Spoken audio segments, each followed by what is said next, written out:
आम आदमी पार्टी के संयोजक और दिल्ली के मुख्यमंत्री अरविंद केजरीवाल जब से तिहाड़ से बाहर आए हैं, उन्होंने अपनी हर प्रेस कॉन्फ्रेंस में हर बड़े मुद्दे के साथ योगी आदित्यनाथ के नाम को जोड़ा है, ये कहते हुए कि अब बीजेपी नेतृत्व योगी आदित्यनाथ को बाहर का रास्ता दिखाने वाला है। आज की प्रेस कॉन्फ्रेंस में भी उन्होंने इस बात पर जोर दिया कि अब तक इसकी कोई काट सामने नहीं आई है, तो बांदा में मुख्यमंत्री योगी आदित्यनाथ जवाब देते हुए इसी मुद्दे पर दिखाई पड़ रहे हैं। मेरे साथ मेरे दोनों वरिष्ठ इस वक्त जुड़े हुए हैं। आलोक सर, अपना जवाब पूरा करें, इस लाइव प्रसारण के चलते आपको रोकना पड़ा था। नहीं, बिल्कुल। देखिए, उन्होंने उसी बात को आगे भी बढ़ाया है। देखिए, इस नैतिकता के आधार पर आए जिसकी आप चर्चा कर रहे थे, और यही एक सबसे बड़ा है कि जिन पार्टियों के साथ वो हैं। लेकिन जो योगी जी ने जिस बात कही, आप देखिए उसमें ये भी है, उनको मालूम है कि योगी और मोदी के नाम पर वोट मिल रहा है, तो उन्होंने ये कहना शुरू कर दिया जैसे वो जेल में बैठे बैठे उनके पास ऐसी मशीन थी पेगासस, जिससे वो पता कर सकते थे कि प्रधानमंत्री नरेंद्र मोदी किसको मुख्यमंत्री से हटाएंगे, किसको प्रधानमंत्री बनाएंगे।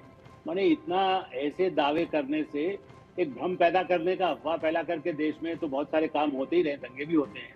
अभी तो गनीमत है केजरीवाल जी के जो कई साथी हैं, या कोई कांग्रेस के हो या समाजवादी हो या कई ऐसे अपराधी तत्व तो उसका फायदा उठा लें कि ये सत्ता में आ जाएंगे तो हमें दंगे ही करा दे तो अच्छा रहेगा। इसलिए ये सब स्थितियां होती है। तो योगी आदित्यनाथ ने सही कहा, जैसा मैं कह रहा था कि स्वाति मालीवाल वाले मामले में बोल नहीं रहे, प्रेस कॉन्फ्रेंस कर रहे हैं, पंजाब जा रहे हैं, महिलाओं के संरक्षण की बात थी। मैं तो अभी भी कह रहा हूँ कि वो बेगुनाह हो, वो कुछ नहीं हुआ हो। शीश महल में जो उनका 50 करोड़ का घर है, उसमें बहुत आरती उतारी गई हो, तो आरती का फोटो दे दें। हमने तो उनको आरती उतारी थी कि हमारी बहन आई है, हम आरती उतार रहे हैं। लेकिन वो नहीं करके अब वो जांच होती रहे, और साथ में वो जो एक उनका पहलवान साथ में दिख रहे हैं, वैभव कुमार, क्या नाम है उनका, मैं नाम ज्यादा से जानता, वो जिसके बारे में कहा गया था, तो वो साथ में घूम रहे हैं। वहां पर भी संजय सिंह जी ने कल हमसे कहा, यहाँ पर पत्रकारों से, अपने साथियों से भी, कि बिल्कुल कार्रवाई होगी। केजरीवाल जी कठोर कार्रवाई करने वाले हैं, जिस पर कठोर कार्रवाई करने वाले हैं उसको हवाई जहाज से अपने बिल्कुल वीआईपी, उनसे भी आगे उसका नहीं, मैं इसी बात पर लेकर आ जाता हूं, फिर अरविंद जी का रुख करूंगा, क्योंकि विभव कुमार को लेकर आम आदमी पार्टी के राज्यसभा सांसद संजय सिंह ने भी कहा था कि मुख्यमंत्री ने खुद संज्ञान में लिया है और वो इस पर कार्रवाई कर रहे हैं। आज वही विभव कुमार लखनऊ में दिखाई पड़े मुख्यमंत्री अरविंद केजरीवाल के साथ। कहां है स्वाति मालीवाल? दिल्ली पुलिस पहुंची है उनके आवास पर, उनसे बातचीत कर रही है। लेकिन इस बीच बीजेपी प्रवक्ता गौरव भाटिया ने विभव कुमार के मुद्दे पर क्या कुछ कहा है, वो सुन लेते हैं, फिर आगे रुख करते हैं बातचीत का। इंडिया गठबंधन को भारी भरकम वोट देने के लिए, भारी मात्रा में वोट देने के लिए अपील करने के लिए आया हूं। मैं 4 बातें रखना चाहता हूं। पहले चारों बिंदु बता देता हूं, फिर उसको डिटेल में एक्सप्लेन करूंगा।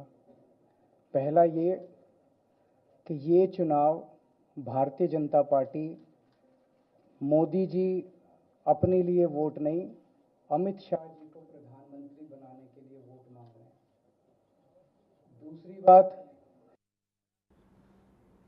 कोई तकनीकी समस्या थी जिसके चलते आप लखनऊ की प्रेस कॉन्फ्रेंस की तस्वीरें देख रहे थे। वहीं मैं स्वाति मालीवाल के मुद्दे पर बात कर देता हूं, क्योंकि आम आदमी पार्टी का संकट इस पर बढ़ रहा है। केजरीवाल के साथ लखनऊ में पीए विभव कुमार दिखाई पड़े। वही विभव कुमार जिनके ऊपर आरोप था, विभव कुमार पर स्वाति मालीवाल के साथ मारपीट का आरोप है।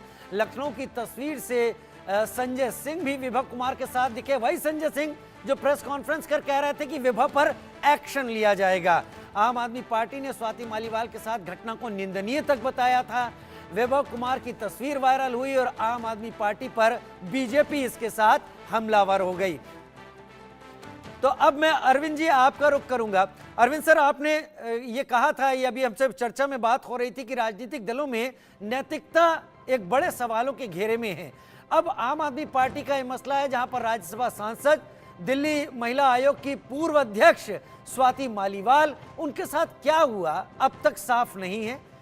संजय सिंह सामने आए, उन्होंने स्वीकार किया गलत हुआ है उनके साथ, हम कार्रवाई कर रहे हैं, जिसका नाम उन्होंने लिया। आज वो केजरीवाल जी के साथ लखनऊ में, वहां संजय सिंह भी मौजूद थे। स्वाति मालीवाल कहां है, अब तक सामने नहीं आई। दिल्ली पुलिस वहां पहुंची है। आम आदमी पार्टी किसी मुश्किल में पहुंच रही है? क्या इसके चलते आम आदमी पार्टी को मुश्किल होने वाली है? देखिए, स्वाति मालीवाल कोई सामान्य लड़की नहीं है, महिला, वो मजबूत महिला है, राज्यसभा एमपी हैं और नहीं आई हैं, उनके साथ बदतमीजी हुई होगी, वो अपनी जगह है। लेकिन रेवन्ना ने तो रेप किया हजारों महिलाओं के साथ और वीडियो बना के उसको। अभी रेवन्ना कहाँ है, वो जर्मनी में है कि दुबई में है, कल उसकी खबर आई। पूरी भाजपा इस बात से चिंतित है कि वो लखनऊ में दिखाई पड़ गया विभव, और विभव उनके साथ था और उसको पकड़ा जाए, और नहीं पुलिस उनके घर पहुंची हुई है। तो ये सारी तैयारी यहाँ दिखाई दे रही है, लेकिन जो रेप का इतना बड़ा अपराधी है उसका कोई अता पता नहीं। और जहाँ तक ये जो स्पेशल ट्रीटमेंट की बात कर रहे थे दोनों लोग, मैं कहूँगा उनके जेल से छूटने की, ये जेल से उनकी रिहाई गृह मंत्रालय ने नहीं कराई है। गृह मंत्रालय तो लगा हुआ था कि उनको कैसे अंदर रखा जाए और ज़्यादा। आखिर दिन तक पैरवी जो हुई है तुषार मेहता की, वो यही थी कि उनके, बल्कि तुषार मेहता की दलीलों के चलते फैसला 2 दिन चला, 3 दिन। तो इसलिए, और ये बात गृह मंत्री कह रहे हैं, ये थोड़ा ज्यादा चिंता की बात है, क्योंकि विनय सहस्त्रबुद्धे जब कह रहे थे संघ के एक नेता कि जुडिशरी भी शामिल हो गई है एक एजेंडे के साथ, तब तक तो माना जा सकता था कि वो थोड़े बाहरी हैं। अब गृह मंत्री जिनको इस केस में पैरवी करनी थी या जिनको अरेस्ट हुए लोगों की देखरेख का जिम्मा है, कोई कानून तोड़ने इसकी जिम्मेवारी है, वो अगर ये बात कहने लगे कि उनको स्पेशल जी ट्रीटमेंट दिया गया है, जी ये चिंता की बात है। और इस तरह की बात करना इस बीच चुनाव में, ये बहुत ही मैं मानता हूं कि गैर जिम्मेवारी का काम है। और सारी चिंता सिर्फ ये है कि विभव क्यों कहाँ नहीं अरेस्ट हुआ, जबकि न कंप्लेन हुआ है, न FIR हुआ है, और क्या बात हुई है ये भी किसी को पता नहीं है। लेकिन पूरी बीजेपी दिल्ली में परेशान है, रोड पे इस गर्मी में कूद रहे हैं लोग, पुलिस कूद रही है, मंत्रालय कूद रहा है, और वहाँ रेवन्ना को जमानत हो गई, और प्रज्वल जो है वो कहाँ घूम रहा है उसका किसी को पता नहीं है कि वो कहाँ है। तो इस तरह का भेदभाव करना, मुझे लगता है, और इस तरह का अंतर करना चुनाव के लाभ के लिए, ये बहुत चिंता की बात है। और सबसे कम गृह मंत्री को इस तरह की बात। खैर सर, ये बातें तो हम सभी जानते हैं कि राजनीतिक दल चुनावी परिस्थितियों में गलतियों का फायदा उठाते हैं। फ़ोन भी सीएम हाउस से गया था, जिसकी चीज़ें डेली डायरी एंट्री में दर्ज भी हुई। उसके बाद संजय सिंह ने ही इन बातों को आगे आकर रखा। तो इस पर देखते हैं क्या होता है और कितना इसका असर पड़ता है। आप दोनों मेरे वरिष्ठ मेरे साथ जुड़े, चर्चा में शामिल हुए, आप दोनों का बहुत धन्यवाद। आप लोगों ने अपने विचार, अपने एनालिसिस सामने